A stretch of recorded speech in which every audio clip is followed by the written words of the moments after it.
Who should you pull for? Selee or Jingliu? Let's get into the topic. Jingliu is the newest character in the game, going for the path of destruction and ice. Selee is, on the other hand, is one of the OG characters that can give you high amount of damage to a single enemy if built correctly. 1.4 has been with us for quite a while and still, some of you can decide what to pull for. Let's break down each character for you. Jingliu is a 5-star character on the path of destruction with ice element. She is capable of doing massive amount of damage if built correctly, but she can be a bit hard to play, especially for new players, being one of her best support is Bonya and Tingyun. Let's get into her abilities. What makes Jingliu special is her CCG. When Jingliu has 2 stacks of her CCG, she enters the special transmigration state, with her action advanced by 100% and her crit rate is increased by 40%. This state changes Jingliu's skill to her enhanced skill. When Jingliu uses an attack in a special transmigration state, she consumes HP from all other allies equal to 4% of their respective max HP. Keep in mind, this cannot reduce allies' HP to lower than 1. Jingliu's attack increased by 540% of the total HP consumed from all other allies during this attack, capped at 90% of her base attack, lasting until the end of the current attack. CCG can stack up to 3 times, and when the stacks are depleted, Jingliu will exit the spectral transmigration state. Keep in mind, in this state she cannot use normal attack and can only use her enhanced skill, which, well, isn't really a problem cause this doesn't consume skill points and does not create any turn.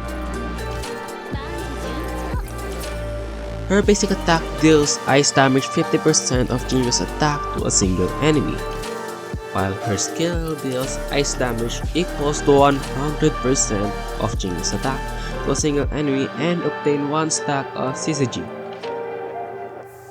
Her enhanced skill deals ice damage equal to 125% of Jingliu's attack to a single enemy and deals ice damage equal to 62% of Jingliu's attack to adjacent enemies. Consumes 1 stack of CCG and doesn't consume skill point. Her ultimate deals ice damage equal to 180% of Jingliu's attack to a single enemy, and deals ice damage equal to 90% of Jingliu's attack to any adjacent enemy. She gains 1 stack of CCG after the attack ends. Her talents create a dimension around Jingliu that lasted for 20 seconds, and all enemy in this dimension will become frozen. After entering combat with enemies in the dimension, Jingliu will immediately regenerate 15% energy, obtains 1 stack of CCG with a 100% base chance of freezing enemy, while frozen enemy's target cannot take action, and receive additional ice damage equal to 80% of Jingliu's attack at the start of every turn. Only 1 dimension created by allies may. To activate Jingliu's spectral transmigration state, you need 2 stacks of CCG. You get 1 stack of CCG from using her normal skill, not attack, skill, or ultimate attack. It's best to activate spectral transmigration using Jingliu's skill, as this will benefit her during the damage output of this special state. It doesn't really matter that her skill is fairly unimpressive without enhancement, you just need to stack. Moving on to Selee. Selee is a 5-star character from Quantum and following the path of the Hunt. Selee has been around the game since day 1 of being the first character to have a limited banner. Selee is great dealing damage to a single enemy, which can be helpful against boss fight, and by being on the path of the Hunt, which make her a great single target DPS. She may be great, but we also got her downside. Selee is very skill point hungry if she is too fast. Let's get into her abilities. Her talent, Phantom Illusion.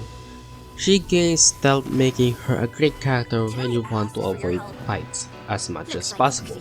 Or if you decided to attack an enemy in this state, Selee will immediately enter to an enhanced state. Her basic attack deals quantum damage equal to 50% of Selee's attack to a single enemy and 110 in level 7.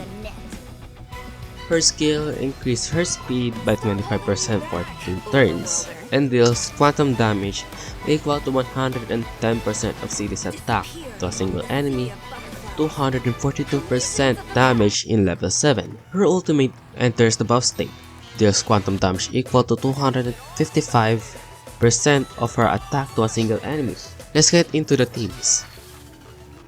Selee can be used in many teams such as the Mono Quantum containing Selee, Silver Wolf, Lynx, and Fu Shuang. Or go with a team more focused on Selee by having Selee, Bronya, Jingliu, and Bailu. For the free-to-play option, we got Selee, Jingliu, or Asta, Trailblazer on the path of preservation, and Natasha. Do you need to follow all these team guides? No. Just play, experiment, and most of all have fun playing a game that will make you a gambling addict. Out on Jingliu. Jingliu has a good team option. Like teams contain Jingliu, Lady, Silver Wolf, and Fu Shuang. Or if you want to be more focused on Jingliu style, you can play a team with Jingliu, Bronya, Jingliu, and Luxia. For the free-to-play, I recommend a team containing Jingliu, Arlan, Asta, and Natasha. Do you need to follow all these team guides? Again, no. Build the team your way you like it and have fun. Alright, we already covered both characters, but who should you pull for? Both characters are great, but which one should you pull for? For me, I will personally go for Jingliu since I already have Selee, but the choice is up to you.